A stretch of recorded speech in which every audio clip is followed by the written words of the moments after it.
오늘은 십자가는 은혜입니다는 제목으로 말씀의 은혜를 한번 나누고자 해요. 철로 역정의 주인공 크리스천이 절망의 수렁에 빠져 있다가 나오게 됐어요. 그러면서 한 가지 깨달은 게 있습니다. 신앙생활하는 게 쉽지 않구나. 동의하십니까? 우리도 그렇잖아요. 왜 이렇게 신앙생활하는 게 어렵지? 근데 어려운 게 어디서부터 시작될까요? 어떤 분들은 관계적인 어려움도 있고, 한국에는 예배가 많잖아요. 예배가 왜 이렇게 많고 훈련이 많고 이런 걸 힘들어하는 분들도 있습니다. 그런데 진짜 우리가 힘들어해야 할 부분이 무엇이냐면 이거죠. 세상적인 삶에 익숙했던 모습 속에서 예수님을 믿고 신앙생활을 하는 지금 하나님 나라 백성으로서 살아가는 삶의 방식이 옛날에 내가 살았던 방식과는 너무 다른 게 힘든 거예요. 신앙생활 처음 하는 분들이 여기서 힘든 거죠. 예수 믿기 시작한 순간부터 예전보다 더 힘들어. 왜요? 말씀을 읽어보니까 하지 말라는 게 왜 이렇게 많은 거예요. 이거는 죄고 이걸 하면 안 되고 이런 게 많잖아요. 이 철로 역정의 주인공 크리스천도 동일했어요. 세상 현자를 만나게 됩니다. 세상 현자가 이렇게 봤는데 무거운 짐을 지고 있는 거예요. 그래서 왜 이렇게 짐을 지고 있습니까? 그랬더니 크리스천이 대답하죠. 제가 성경을 읽고 나서부터 이렇게 무거운 짐을 지게 됐습니다. 우리도 그럴 때가 많잖아요. 맞아요. 성경을 읽으면 죄책감에 사로잡히게 돼요. 왜 그럴까요? 이상한 게 아닙니다. 당연한 거예요. 그렇게 돼야 돼요. 성경을 읽으면서 내가 죄인임을 발견하고 내가 하나님 뜻대로 온전하게 살지 못했구나라고 하는 것들을 발견해야 되는 것이죠. 성경은 그동안 우리가 무시해왔던 죄의 영역들을 다 다룹니다. 특별히 성경에서는 뭐라고 얘기하냐면 우리가 예수님을 믿지 않았던 지난날의 모든 것들이 죄라고 얘기를 해요. 그러니까 하나님을 모르는 게 죄인 거죠. 근데 어쨌든 저와 여러분들 이 자리에 있다는 것은 그래도 그 은혜로 구원을 받고 구원의 확신을 가지고 이 자리에서 예배를 드리고 있습니다. 그런데 그 용서를 받았다는 것을 알면서도 반복되는 연약함들이 있죠. 죄를 짓기도 하고 넘어지기도 해요. 근데 그 가운데 오는 마음의 무거운 짐들이 또 있는 거예요. 이 세상 현자는 어디에 살고 있었냐면은 쾌락을 쫓음이라고 하는 마을에 살고 있었어요. 마을 이름이 쾌락을 쫓음이에요. 영어로 되어 있는데 이걸 직역하면은 인간적인 정책이라고 얘기를 합니다. 이 마을은 모든 걸 다 육체적으로 인간적으로 이해되도록 설명하고 추진하는 거예요. 그러니까 세상 현자가 자신이 갖고 있던 인간적인 지혜로 이 무거운 짐을 지고 있는 크리스천에게 충고하기 시작을 해요. 과연 그 말대로 크리스천 뒤에 있는 그 죄의 짐의 무게가 해결됐을까요? 어떻게 됐을까요? 저와 여러분이 들고 있는 여전히 인생에 무겁게 갖고 있는 이 문제들은 어떻게 해결할 수 있을까요? 오늘 말씀을 통해 함께 교훈을 얻도록 바랍니다. 첫 번째요. 스스로 지는 짐은 결코 가벼워지지 않는다라는 겁니다. 크리스천이 짐을 지고 순례의 길을 가고 있었는데요. 점점 지쳐가는 거예요. 어려운 거죠. 자기의 죄, 우리의 죄, 세상의 염려, 수많은 것들이 저와 여러분들이 있잖아요. 어떤 문제들을 이 자리에 갖고 오셨단 말이에요. 해결하려고 노력을 하지만 잘 해결이 안 되죠. 죄는 어떤 것들이 있을까요? 죄책감의 짐이라고 하는 게 있어요. 세상 현자가 고민하고 있는 크리스천에게 알려준 해답이 굉장히 심플해요. 부담감과 죄책감의 짐을 벗어버리라는 거예요. 그거 뭐 이렇게 고민을 많이 해?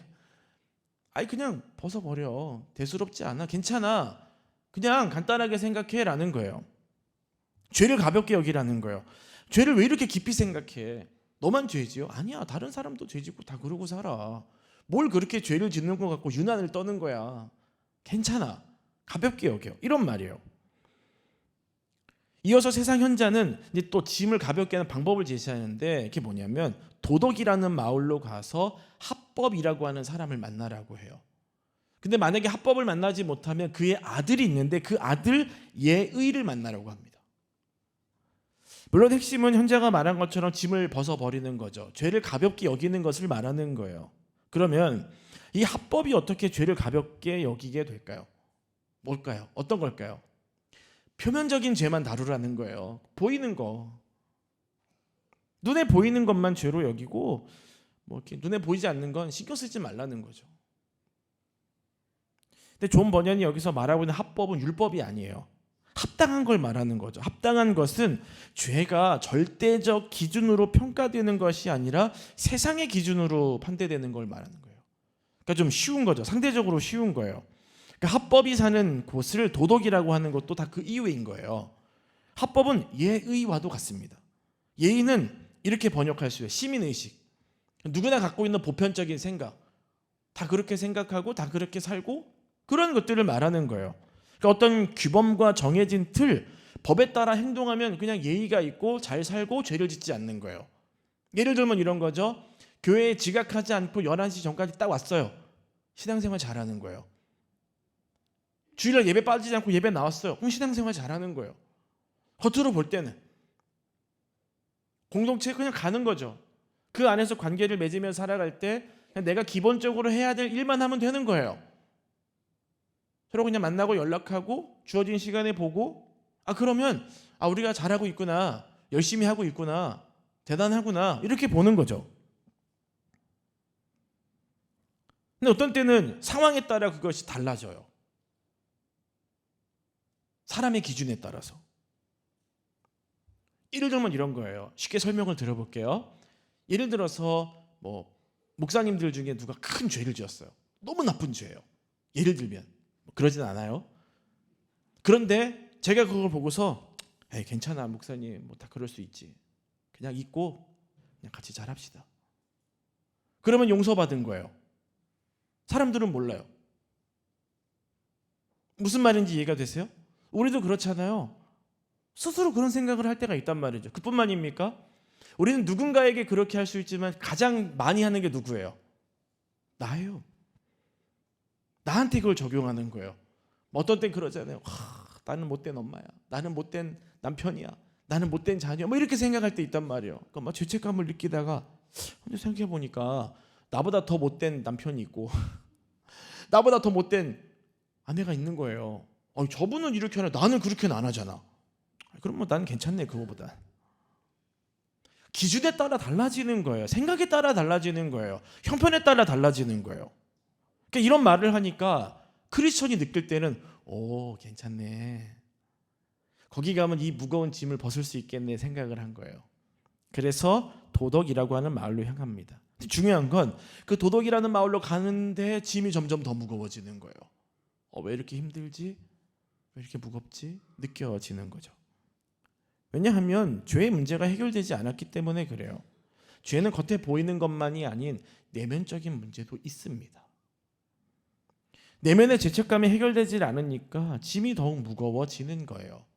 자, 마태복음 5장 21절 22절 함께 읽어보겠습니다. 옛사람에게 말한 바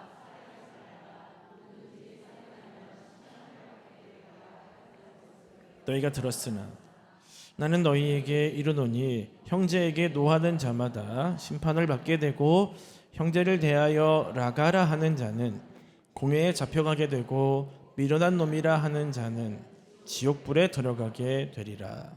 아멘. 예수님께서 율법을 완성하러 오셨는데요. 폐하러 오신 게 아닙니다. 완성하러 오셨는데 사실은 예수님이 오신 이후에 이 율법보다 더 강한 걸 주시는 거예요. 왜요? 율법은 보이는 것만 잘하면 되거든요. 근데 예수님은 보여지는 것 말고도 내면이 더 잘해야 된다는 거예요. 겉으로 사람을 죽인 것만 죄가 아니라 내 마음속에서 이 사람을 미워하는 것도 살인이라는 거예요. 여인을 보고 실제적으로 어떤 육체적인 나쁜 짓을 했는데 그거 죄죠. 근데 마음으로 그렇게 해도 죄라는 거예요. 예수님 오시고 나서 저희가 신앙생활하는 게 더 힘들어진 게 있습니다. 자, 그런데 보세요. 이유가 뭘까요? 왜 예수님이 이 말씀을 하셨을까요? 우리가 겉으로 드러나는 모든 것들은요, 사실 내면에서부터 나오는 거예요. 내가 무슨 마음을 갖고 있고 무슨 생각을 하고 있는지가 행동으로 나오게 되죠. 그래서 저분이 정말 믿음이 있고 저분이 정말 영성이 있는가를 볼 수 있는 비결은 하나입니다. 그분이 평소에 어떤 말을 하는가를 보면 돼요. 누군가에 대해서, 자신에 대해서, 어떠함에 대해서 어떤 말을 하는가, 그걸 보면은요, 그분이 진짜 믿음이 있고 영성이 있는가를 보게 돼요. 근데 어떤 분들은 진짜 믿음 있는 것 같은데 실제로 그 대화 속을 보면은 그러게요, 잘 모르겠네요. 예수님은 겉에 보이는 것뿐만 아니라 내면이 훨씬 중요하다 말씀을 해주시는 거죠. 예수님이 사셨던 당시에 유대인들은요, 이 보이는 걸 굉장히 중요하게 여겼어요. 그래서 바로 율법적인 삶을 살았죠. 그 율법을 잘 지키면 하나님께 영광을 돌리겠다, 이 마음이 있어서 율법을 613개나 만들어 버린 거죠. 너무 귀한 마음이에요. 너무 예수님, 하나님을 너무나 사랑해서 잘 하고 싶었던 거예요. 잘 지키고 싶었던 거예요. 그런데 중요한 게 있습니다. 어느 순간부터 이 613개의 율법을 문자적으로만 지키면 나는 믿음 있는 사람, 하나님 사랑하는 사람, 영성 있는 사람이 돼버린 거예요. 본질이 변질돼 버린 것이죠. 마음과는 상관없어요. 그냥 표면적으로만 잘하면 되는 거예요. 우리도 그럴 때 있잖아요. 아유, 뭐 진짜 마음은 안 그런데 또 얼굴 보니까 얘기하게 되고 만나야 되고 뭐 그럴 때 있잖아요. 그냥 표면적인 관계만 가는 거예요. 그러면서 생각하는 건, 그래, 나는 좋은 사람이야. 저 사람은 이 사람한테 인사도 안 했는데 나는 인사했어. 그럼 뭐예요? 마음은 없는데 난 좋은 사람인 거예요. 괜찮은 사람인 거예요. 저 사람보단 나은 거예요. 스스로 그렇게 생각을 하며 살아간다라는 것이죠. 예수님께서는 겉모습은 어떤 행위가 아니라 우리 마음이 중요하다라는 말씀을 하세요. 마태복음 15장 19절 20절 우리 한 번 더 읽어봅니다. 마음에서 나오는 것은 악한 생각과 살인과 간음과 음란과 도둑질과 거짓 증언과 비방이니 이런 것들이 사람을 더럽게 하는 것이요 씻지 않은 손으로 먹는 것은 사람을 더럽게 하지 못하느니라. 아멘. 그러니까 예수님과 제자들이 음식을 먹는데 손을 안 씻고 먹은 거예요. 그러니까 그걸 보고서 율법을 지키는 사람들이 뭐라고 한 거죠. 왜 손도 안 씻고 밥 먹습니까? 이게 뭐 하는 겁니까? 라고 얘기한 거죠. 근데 예수님 하신 말씀이에요. 야, 입으로 들어가는 게 더러워? 아니야. 말로 나오는 거, 그게 더러운 거야. 왜요? 마음에 악함이 있기 때문에. 예수님이 그걸 지적하신 것이죠. 옛날엔 죄였는데 지금은 죄가 아닌 것들이 있습니다. 어느 지역에 가면 뭐 그 정도는 괜찮아, 그 죄 아니야, 그럴 수 있지, 이런 말 하시는 분들도 있어요. 근데 어떤 데 가면 그러면 안 되지, 어떻게 그렇게, 이런 것도 있죠. 우리가 그런 세상을 살아가고 있습니다. 가족들끼리도 다르죠. 어떤 가족은 이거를 막 굉장히 엄격하게 다루는 가정이 있고, 어떤 가정은 다 그렇지 뭐 그 정도는, 애들이 뭐 그 정도는 뭐 괜찮아, 그렇잖아요. 그럼에도 불구하고 저와 여러분들은 죄의 영향을 받게 되고요, 결국 죄에서 죄책감이라고 하는 것들을 얻게 된다는 겁니다. 바울이 로마서에서 이 죄책감에 대해서 계속해서 고민하고 기도하고 애쓰고 있는 모습을 볼 수 있어요. 로마서를 기록한 바울, 얼마나 대단한 사람이에요. 사실 엄청나죠. 예전에는 막 예수님 믿는 사람 잡아다 죽이려고 그랬는데 나중에 예수님 만나고 나서 완전히 변했잖아요. 배가 파손되기도 하고 매를 맞기도 하고 돌을 맞기도 하고 죽을 뻔하기도 할 정도로 정말 예수님을 위해서 열심을 살았던 사람이에요. 누가 봐도 의롭다, 누가 봐도 괜찮다라고 하는 사람인데 그가 이런 고백을 해요. 로마서 7장 24절이에요. 읽어볼까요? 오호라, 나는 곤고한 사람이로다. 이 사망의 몸에서 누가 나를 건져내랴. 아멘. 자신의 삶에 깊이 있는 죄의 뿌리를 자꾸 보게 되는 거예요. 그 죄책감을 보다 보니까 어디까지 가냐면 사망까지 가는 거예요. 어떻게 해야 되지? 난 죄인이구나. 이 죄의 문제를 어떻게 하지? 고민이 있었던 것이죠. 여러분, 성도라면, 그리스도인이라면 저와 여러분들 그런 고민을 해야 됩니다. 나의 연약함, 나의 실수, 늘 그걸 볼 수 있어야 되는 것이죠. 너무 거기에만 빠지면 안 되지만요. 자, 그런데 바울이 그 문제를 해결할 수 있었던 게 무엇일까? 어떤 새로운 결단? 아니었어요. 자, 로마서 7장 25절 읽어봅니다. 우리 주 예수 그리스도로 말미암아 하나님께 감사하리로다. 그런즉 내 자신이 마음으로는 하나님의 법을, 육신으로는 죄의 법을 섬기노라. 아멘. 내가 연약해서, 육신이 너무 연약해서 죄의 법에 지배를 받고 있는 상황이지만 내 마음만큼은 아니라는 거예요. 어떻게든 마음을 늘 새롭게 하면서 육신이 연약해서 죄를 지을 때도 있지만은 내 마음은 정말 주님을 바라보면서 이 마음만은 변하지 않겠습니다라고 하는 이 죄 앞에서 처절한 몸부림을 하고 있는 바울을 볼 수 있어야 되는 것이죠. 바울은 용서를 경험한 거예요. 자기가 그렇게 죄인 중에 괴수라고 고백했던 인생 속에서 그런 자도 이렇게 은혜 주시고 자신을 이렇게 하나님을 위해 살게 한 그 은혜, 용서를 경험한 것이죠. 자, 로마서 8장 1절 읽어봅니다. 그러므로 이제 그리스도 예수 안에 있는 자에게는 결코 정죄함이 없나니. 아멘. 정죄함이 없다. 무슨 말이에요? 나는 하나님의 놀라우신 은혜를 경험했다는 거예요. 우리가 스스로 우리 죄의 문제를 가볍게 여길 수는 없지만 우리가 하나님의 은혜를 경험하게 되면 그 죄의 문제가 해결된다는 것이죠. 하나님의 은혜 앞으로 나오시기를 축복합니다.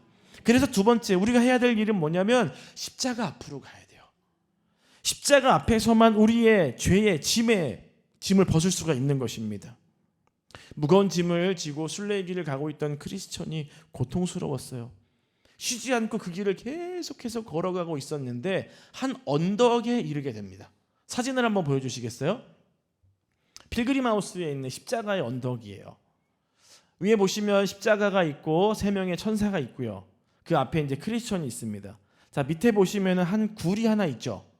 굴에 약간 뭐 하나 떨어져 있는 게 있어요. 보이시나요? 까만데. 크리스천이 저 십자가를 바라보면서 저 십자가의 언덕을 올라가는데 너무 짐이 무거웠죠. 근데 갑자기 저 십자가를 바라보면서 올라가는데 풀려지기 시작하는 거예요. 그러니 짐이 떨어지더니 대굴대굴 굴러서 저 무덤에 들어가게 된 것이죠. 내가 어떠한 걸 해서 짐이 멀어진 거나 떨어진 게 아니에요.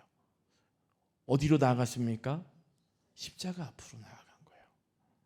십자가 앞에 이르니까 자기를 그렇게 힘들게 했던, 자기를 그렇게 짓눌렀던 죄의 짐이 벗어지게 된 것이죠.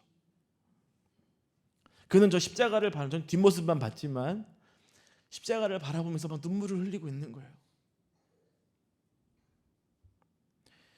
죄의 문제는 십자가 앞에 나오면 해결됩니다. 이건 변하지 않는 진리예요. 이걸 붙잡으시기를 바랍니다.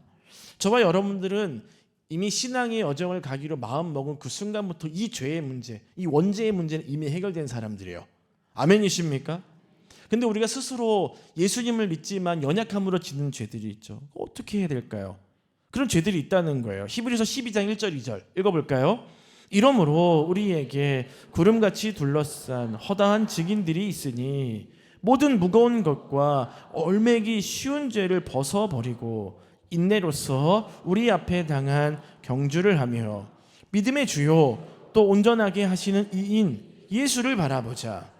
그는 그 앞에 있는 기쁨을 위하여 십자가를 참으사 부끄러움을 개의치 아니하시더니 하나님 보좌 우편에 앉으셨느니라.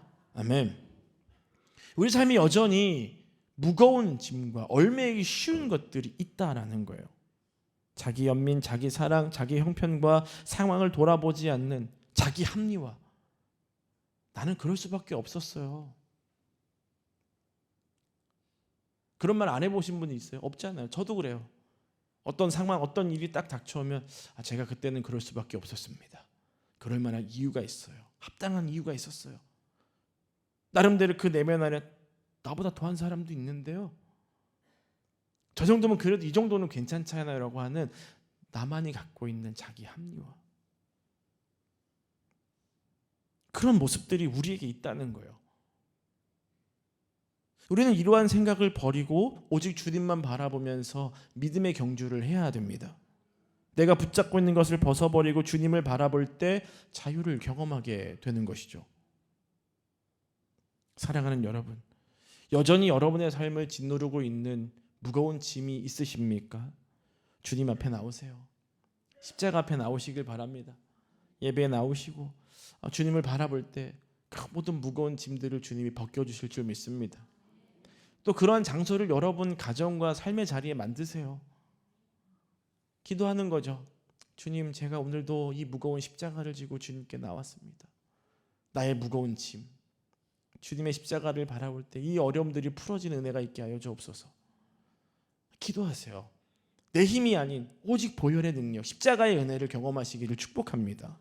자, 마지막 세 번째, 십자가는 새로운 존재가 되게 하는 은혜라는 거예요. 그리스도의 십자가, 우리 인생의 무거운 죄의 짐이 떨어져 나간 은혜를 경험한 놀라운 것이죠. 그런데 이 강력한 은혜를 우리는 너무 가볍게 보는 거죠. 그래, 내가 예수님 믿고 마음으로 믿고 뭐 입으로 시인하면 하나님의 자녀가 되고 구원의 은혜를 경험하니까 너무 가볍게 여기는데 그렇지가 않아요. 자, 스가랴 12장 10절 읽어보겠습니다. 내가 다윗의 집과 예루살렘 주민에게 은총과 간구하는 심령을 부어 주리니 그들이 그 찌른 바 그를 바라보고 그를 위하여 애통하기를 독자를 위하여 애통하듯 하며 그를 위하여 통곡하기를 장자를 위하여 통곡하듯 하리라. 아멘. 예수께서 십자가에 못 박히신 부분들을 보여주고 있는 것이죠. 통곡하는 거예요. 가슴 아픈 일이죠. 크리스천이 죄의 짐을 벗게 된 이유는 예수 그리스도의 십자가 때문이에요. 예수님께서 고통을 당하셨기 때문입니다. 저와 여러분들 인생도 마찬가지예요. 저와 여러분들이 죄의 짐을 벗게 된 이유가 예수 그리스도께서 십자가를 지셨고 고통을 당하셨기 때문입니다. 그러면 예수님께서 왜 우리의 죄 때문에 고난을 당하셨습니까? 이유는 하나예요. 이 땅에 살아가는 그 어떤 누구도 어떤 형태로든 우리의 행위대로 심판을 받아야 되기 때문에 그렇습니다.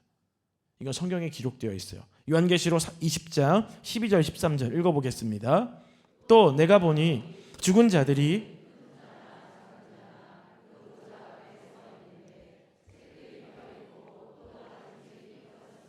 곧 생명책이라 죽은 자들이 자기 행위를 따라 책들에 기록된 대로 심판을 받으니 바다가 그 가운데에서 죽은 자들을 내주고 또 사망과 음부도 그 가운데에서 죽은 자들을 내주매 각 사람이 자기의 행위대로 심판을 받고. 아멘. 저와 여러분 모두 다 하나님 앞에 가서는요 심판을 받아야 된다는 거예요. 우리의 행위대로 어떤 말을 했고 어떤 행동을 했고 어떤 거든지 다 기록되어 있습니다. 그럼 지금부터 말 조심해야겠죠. 다 기록되는 거잖아요. 행동도 조심해야 되는 거죠. 자, 그런데 보세요. 예수께서 우리의 죄를 대신해서 십자가에서 죽으심으로 저와 여러분들이 심판받아야 할 것, 저와 여러분들이 저주를 받아야 할 것, 그것을 어떻게 하신 거예요? 대신 지신 거예요. 갈라디아서 3장 13절이에요. 읽어봅니다. 그리스도께서 우리를 위하여 저주를 받은 바 되사 율법의 저주에서 우리를 속량하셨으니 기록된 바 나무에 달린 자마다 저주 아래에 있는 자라 하였습니다. 아멘. 예수 그리스도께서 저와 여러분을 대신하여 그 저주를 받으셨기 때문에 저와 여러분에게 있는 그 저주가 사라진 거예요. 할렐루야. 놀라운 은혜입니다. 크리스천이 성경을 읽고 나서 두려워했던 이유가 뭐예요? 내가 죽는다는 것과 반드시 심판을 받는다는 것. 이게 너무나도 두려웠잖아요. 근데 중요한 게 뭐예요? 십자가 언덕에 이르니까 이 문제가 해결된 거예요. 얼마나 감사한 일입니까? 저와 여러분 그렇게 벌써 은혜를 경험한 자들인 줄 믿으시길 바랍니다. 자, 그럼 그 유통기한이 어떻게 될까요? 우리가 막 사랑에도 유통기한이 있다 그러잖아요. 하나님이 우리에 대한 사랑, 유통기한이 어떻게 될까요? 말씀에 있어요. 요한복음 5장 24절 읽어봅니다. 내가 진실로 진실로 너희에게 이르노니 내 말을 듣고 또 나 보내신 이를 믿는 자는 영생을 얻었고 심판에 이르지 아니하나니 사망에서 생명으로 옮겨졌느니라. 아멘. 그 시작은 여러분이 마음으로 믿고 입으로 시인한 그때부터 이미 시작됐어요. 할렐루야. 그럼 언제까지예요? 유통기한이 있어요, 없어요? 없어요. 얼마나 감사한 일입니까? 이게 은혜예요.